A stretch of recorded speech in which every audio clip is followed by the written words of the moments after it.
Hey friends, welcome to my channel. Hope you all are fine and doing well in this pandemic situation. Stay home and stay safe. So our today's topic is agriculture. But इस topic को start करने से पहले मेरे पास यहाँ कुछ books है।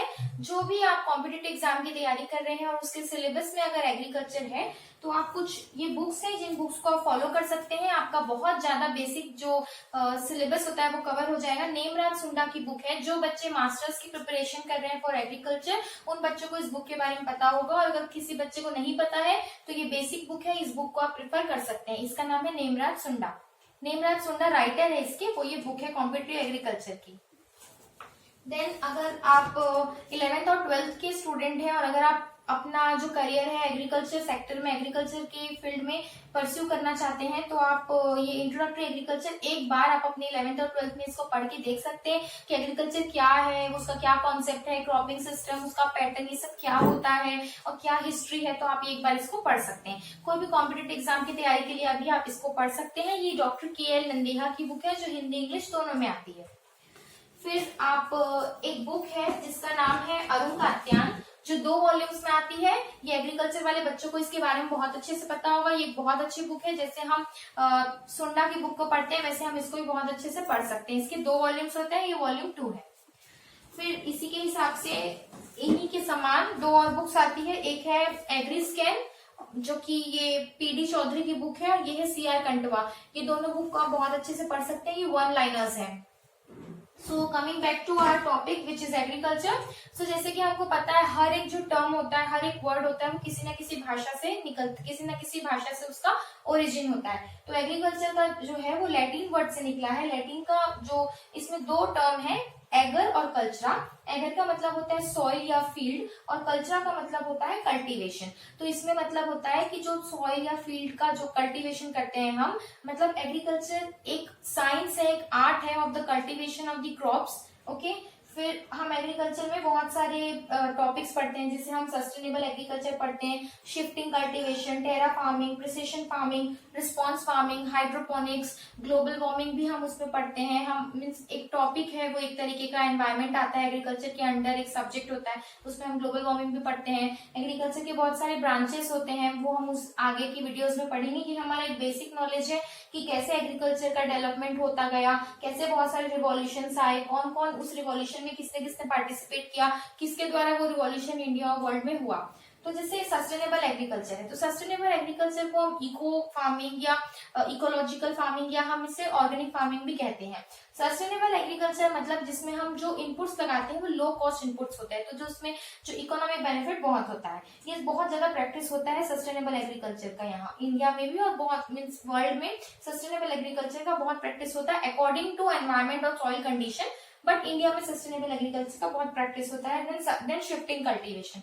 सो जो शिफ्टिंग कल्टीवेशन होता है इसमें हम क्या करते हैं कि जो अगर हम जैसे फॉर एग्जांपल राइस, हम उसको एक ही क्रॉप को बार बार एक ही फील्ड में लगाते हैं, हम उसको लगाए जा रहे हैं, तो उससे क्या होता है कि जो सॉइल की जो प्रोडक्टिविटी होती है वो कम हो जाती है। तो इसीलिए हम उस क्रॉप को दूसरे लैंड में, दूसरे फील्ड में शिफ्ट करते हैं और वहां ग्रो करते हैं।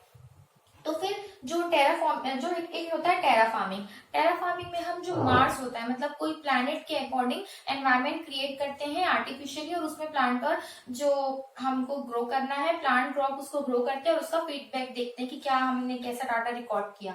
देन प्रिसिशन फार्मिंग मतलब ये एक टारगेट स्पेसिफिक फार्मिंग होती है जिसमें हमें पर्टिकुलर अमाउंट ऑफ इनपुट जो क्रॉप को चाहिए उतना हम उसे देते हैं।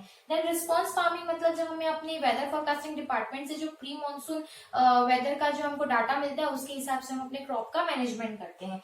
हाइड्रोपोनिक्स में मतलब हम क्रॉप का ग्रो करते हैं इन सॉइल लेस कल्चर, जिसमें हम वाटर का यूज करके क्रॉप्स का ग्रोथ करते हैं।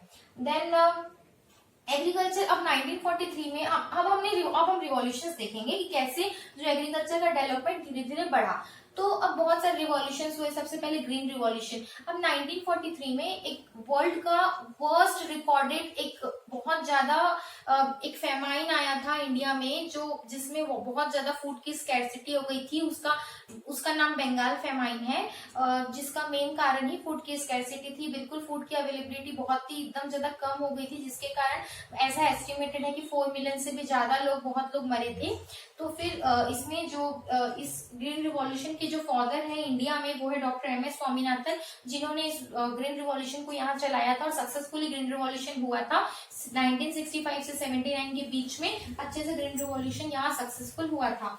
देन इन वर्ल्ड में इसके जो फादर है ग्रीन रिवॉल्यूशन के, वो डॉक्टर नॉर्मन ई बरलॉग है, और इन्हें नोबेल पीस प्राइज मिला था 1970 में। इन्होंने 1943 में मैक्सिको में सबसे पहले जो एग्रीकल्चर का डेवलपमेंट है उसके लिए बहुत सारे प्रोसेस किए थे, बहुत सारी हाइब्रिड और ड्राफ्ट वेराइटीज के साथ बहुत सारे एक्सपेरिमेंट्स किए थे, और वो सक्सेसफुल रहे। उनकी जब वो बहुत फेमस हुए, उनकी इस प्रसिद्धि को देख के रिवॉल्यूशन, ग्रीन रिवॉल्यूशन के प्रति जो डॉक्टर एम एस स्वामीनाथन है इंडिया में, उन्होंने इनको बुलाए और फिर इनसे इनकी मीटिंग हुई, ताकि जो फेमाइन आया है 1943 में इंडिया में, तो उससे हम उभर सके और आगे कभी ऐसा ना आ पाए। उसके लिए हमको एक रेमेडी चाहिए थी, जो ग्रीन रिवॉल्यूशन के थ्रू हमारे पास आई।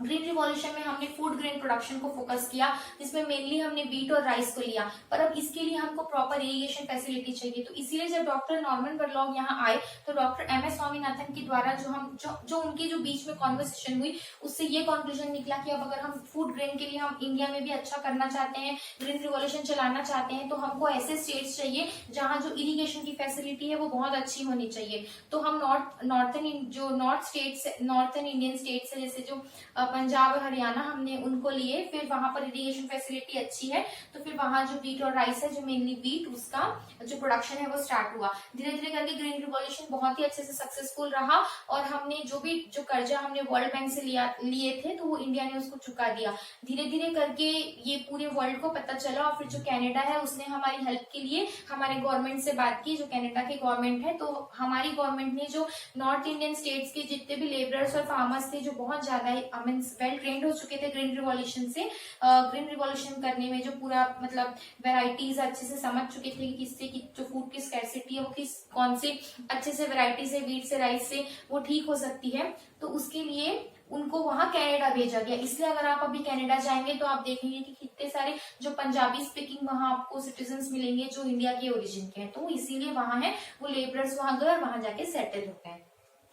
फिर हम व्हाइट रिवॉल्यूशन में आएंगे, बट हाँ, before white revolution I want to tell you something that there are many objectives, but the main objectives of this green revolution in India is कि हमको जो लैंड है उसका लैंड को बहुत एक्सपैंड करना था, ताकि ज्यादा से ज्यादा क्रॉप्स ग्रो कर सके। तो हमने बहुत लैंड एक्सपैंड किया, और हमने बहुत सारी ऐसी भी चीजें करी जो ग्रीन रिवॉल्यूशन के थ्रू, जो लेबरर्स हैं, जो ग्रीन रिवॉल्यूशन के थ्रू बहुत सारे लेबरर्स को, बहुत सारे फार्मर्स को एम्प्लॉयमेंट मिला। क्योंकि उससे क्या होता था कि हमको इरिगेशन फैसिलिटी चाहिए थी, तो हमने डैम्स बनाए। फिर डैम्स को स्टोर करते थे, तो स्टोरेज के लिए फिर अलग अलग बनाया गया। तो फिर उससे क्या हुआ कि बहुत सारे लेबरर्स और फार्मर्स को उसमें एम्प्लॉयमेंट मिला। फिर जो हमारा एक ऑब्जेक्टिव था वो ये था कि जो हमको जेनेटिकली वेल इम्प्रूव्ड हमको सीड्स चाहिए थे, तो वो हम उससे वो सीड्स फिर हम बनाए गए। तो उससे और फिर जो सेक्टर बना वो सीड्स बनाने के लिए, तो वहां भी लेबरर्स और फार्मर्स की बहुत ज्यादा नीड लगी, तो इसलिए फिर वहां भी उनको एम्प्लॉयमेंट मिला। फिर हम इसी को फॉलो करता हुआ एक व्हाइट रिवॉल्यूशन आता है, जो मिल्क के प्रोडक्शन के लिए हुआ। जैसे व्हाइट रिवॉल्यूशन को हम ऑपरेशन फ्लड के नाम से भी जानते हैं। व्हाइट रिवॉल्यूशन के जो फादर है वो वर्गीस कुरियन है इंडिया में। उनको मैग्सेसे अवार्ड मिला था 1963 में, और उनको वर्ल्ड फूड प्राइज मिला था 1989 में। तो क्या हुआ था कि ये ऑपरेशन फ्लड इसलिए चलाया गया क्योंकि उस समय जब जो फार्मर्स थे, जो लेबरर्स थे, जो मिल्क को सेल करते थे, मार्केटिंग करते थे, तो उस समय जो मिडिल मैन होते थे उनका बहुत रोल रहता था। तो वो मिडिल मैन, जो ये बाइंग और सेलिंग का प्रोसेस होता था, उसके जो बीच में रहते थे, इसलिए उनको मिडिल मैन बोलते हैं। उन लोग इतना ज्यादा प्रेशराइज करते थे, जो लेबरर्स है या जो फार्मर्स है, जो मिल्क को सेल कर रहे हैं, कि उनको जो मिल्क का जो सरप्लस जो बचता है वो उनको बहुत ज्यादा चीप रेट में बेचे। तो उससे क्या होता था कि जो फार्मर्स या लेबरर्स है वो कुछ डेयरी प्रोडक्ट्स नहीं बना पाते थे, तो उनको एक्स्ट्रा इनकम या जो उनको जितना प्रॉफिट होना चाहिए उनको प्रॉफिट नहीं होता था। तो इसीलिए जो वर्गीस कुरियन है उन्होंने एक ऑर्गेनाइजेशन सेटअप करे, जिसके थ्रू जितना भी प्रोडक्शन है मिल्क और मिल्क का जो भी स्टोरेज है वो होता था। तो उससे क्या हुआ कि जो फार्मर्स है, लेबरर्स, उनको एम्प्लॉयमेंट भी मिला, और जो मिल्क जो सरप्लस होता था उससे वो डेयरी प्रोडक्ट्स बनते थे, तो डेयरी प्रोडक्ट्स बनते थे तो फिर उनको सेल करते थे, तो उससे भी उनका इनकम आता था, तो उनको प्रॉफिट होता था। फिर धीरे धीरे करके बहुत सारे रिवॉल्यूशन हुए, ब्लू रिवॉल्यूशन आया, ग्रे रिवॉल्यूशन आया। ब्लू रिवॉल्यूशन आया जो हमारा फिश का जो प्रोडक्शन है उसके लिए, फिर ग्रे रिवॉल्यूशन फर्टिलाइजर्स के लिए हुआ, हमारा राउंड रिवॉल्यूशन आया पोटैटो के लिए, ब्लू रिवॉल्यूशन आया fish we have discussed, then red revolution आया for tomato and meat, pink revolution किया हमने प्रॉन के लिए और ओनियन के लिए, देन ग्रे रिवॉल्यूशन आया फर्टिलाइजर्स के लिए, सिल्वर आया for egg and poultry, yellow revolution is for oil seeds मतलब मस्टर्ड्स के लिए आया। फिर बस ऐसे धीरे धीरे करके हमारा एग्रीकल्चर सेक्टर का डेवलपमेंट होता गया। Then after this topic agriculture, in the next videos we will learn about the different many of the crop. So this is what we have discussed about the agriculture. In the next videos we will deal about the different types of like branches of agriculture, then cropping system, cropping patterns. So till then stay tuned. Thank you.